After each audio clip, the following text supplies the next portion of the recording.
Hello, ladies and gentlemen. Eddie Marcus here again.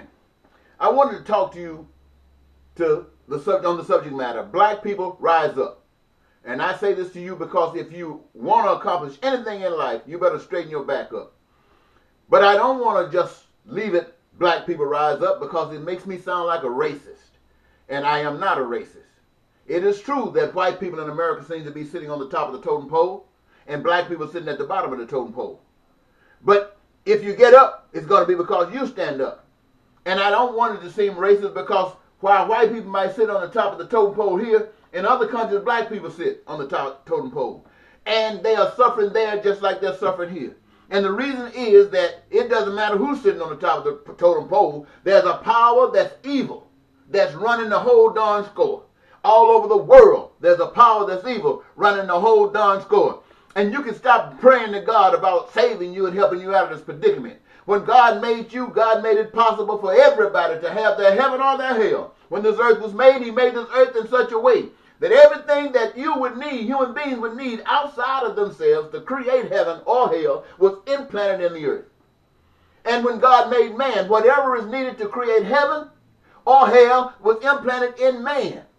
And so when you start looking up or down, don't be blaming it on God. Blame it on where you want to look. Two teams playing football.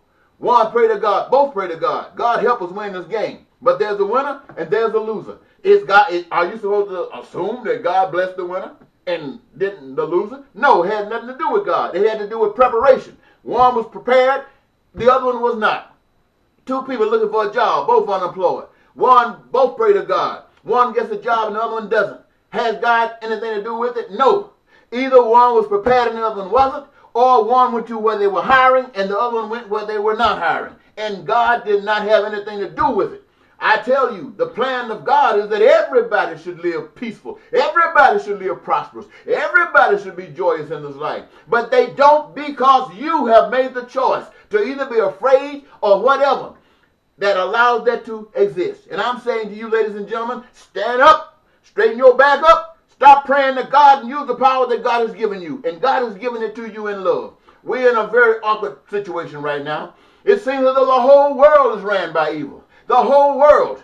And just a few people might be concerned about one another. Just a few people might know what love is. And you say, can these people rise up above all of these people and straighten the situation out? They possibly can, but God is not going to allow that. Why? Because there's power in numbers. There's power in what people want. God made it possible that the people could receive what they want. Plant a seed, the fruit comes up of that seed. You shall reap what you sow. There's no ifs and ands about that. And if you sit down, if your ancestors sat down and allow people to just abuse and abuse and abuse you, and over generations after generations and centuries of abuse, then the world is going to end up an abused world.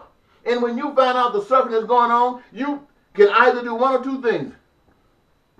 Join that game of disgust, sanctimonious hell, or stand up for what's right. And in a small world where there's only a few people like that, if you stand up for what's right, you're going to be killed. There's no ifs and ands about that. People walk around here telling me I'm saved, sanctified, but filling with fire. You're not saved. You're just a lost soul walking around crazy, talking about you saved. If you were saved, and enough of you were saved, you would change these laws that allow all of this evil to happen. But you're not saved, so you don't change those laws. And you're not saved, so you go along with it. Those who are saved would rather go to hell and go to heaven from hell than to stay down here in this crap. But where are we? We're right down here in this crap. Why? Because this is where we belong. Those Abraham Lincoln, Gandhi, Martin Luther King, Malcolm X, people who changed their lives, people who saw the truth and walked according to the truth. They don't want you living here. So I don't care how big a mega church you got. T.D. Jakes, I called you because you're a black person, and I want to identify you. And an Osteen, you're a white person. I'm talking about, I let you know, it's about race. Doesn't matter. It's about people. And every last one of you out there swearing people, telling people that your way is the proper way. Didn't you teach from a Bible that says, broad is the way, wide is the way, and broad is the way, and wide is the gate that leads to destruction? And many people there be that walk in it.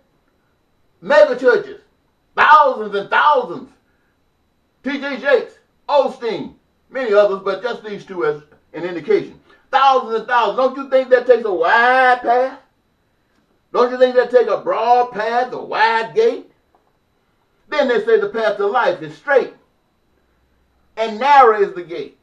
Straight is the way, and narrow is the gate. Few there be that finds. And how now, all of you folks that have been a mega church, so glad that you're not alone. You got to be right, because everybody's just like you. Hundreds of thousands just like you, so you got to be right. And look at the world that you're living in. Look at the poverty. Look at the crime. Look at the violence. Look at the people that they got before you to run for president of the United States. Every last one of you think that each one of them is a devil. You some think that the other one is a bigger devil than the one you think.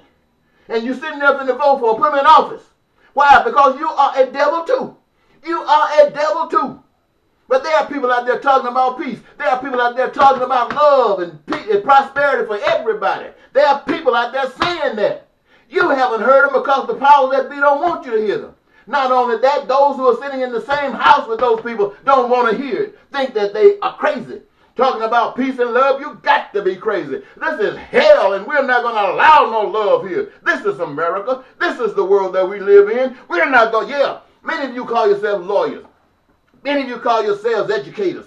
Many of you think you're big shots, heads of corporations, heads of this. You're nothing but a demon, a straight-up demon. A straight-up demon don't give a shit about nobody but demons. Let a person stand up and say we're going to get rid of poverty. Let a person say we're going to have health care for everybody. Let a person stand up and say we're going to make sure that nobody's hungry. Everybody has a house. And you'll shoot him in a damn minute. And those of you who don't pull the bullet sit back and say, "Whoa, did you see that? I bet you I won't try that." You tell me that's not hell. I'm through with this.